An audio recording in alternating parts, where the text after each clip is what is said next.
I arrived at Sherbrooke University, I was in mechanical engineering, not in material engineering, and my basic training is metallurgy.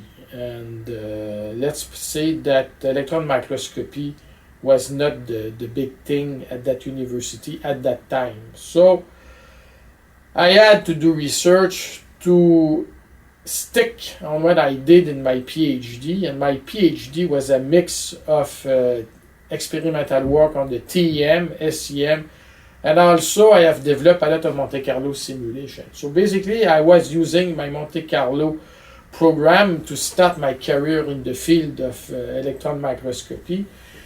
And in 93 and 94 I got two students, Dominique Drouin and Pierre Ovington, basically, that came to study with me. In fact, Dominique Drouin started with me in 91 as an undergraduate student. And so when Ovington joined in 93, they both started to work on a new program that is Casino. So basically, they took my old code, rearranged it, and put it in a DOS version that later was modified in a window version in 2.1.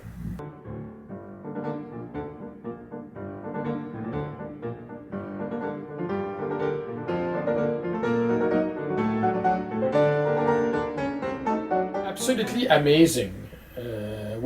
I have to say that Casino was released in 1996 at the first IUMAS meeting that was in Sydney, and Pierre Ovington went there and he presented it, and right away people started to download it on the web.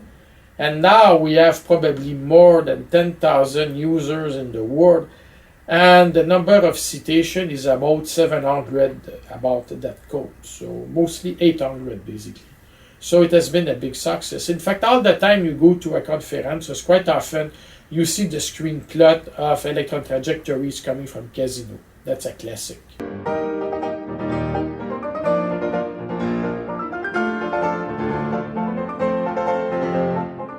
I left Sherbrooke University in 2001 to join McGill University.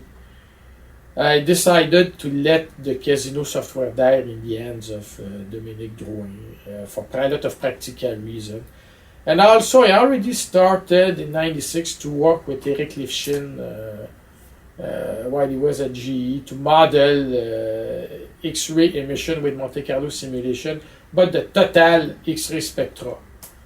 Casino just simulates characteristic intensities, not the complete EDS spectrum. So WinX-ray was developed to simulate the complete EDS spectrum, but only for homogeneous material. And that's why WinX-ray was created. It was done through the master thesis of Hendrix Demers, that took the work I have done with Lifshin to make a more elaborate C++ program that works under window environment.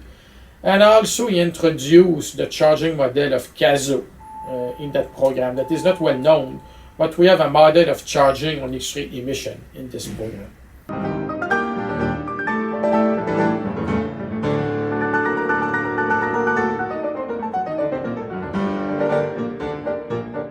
X-ray is a logical step of WinX-ray. Basically, WinX-ray is just done for homogeneous material. So MC-X-ray is the complete EDS spectrum, but for non-homogeneous material. So we're talking about combination of parallel and vertical planes, sphere, cylinders of different composition. You can go up to 226 compositions. And we can also simulate X-ray maps as well as BSC maps. We can work in transmission mode and simulate bright field, dark field images, and also X-ray maps of thin film. So it's a more versatile program.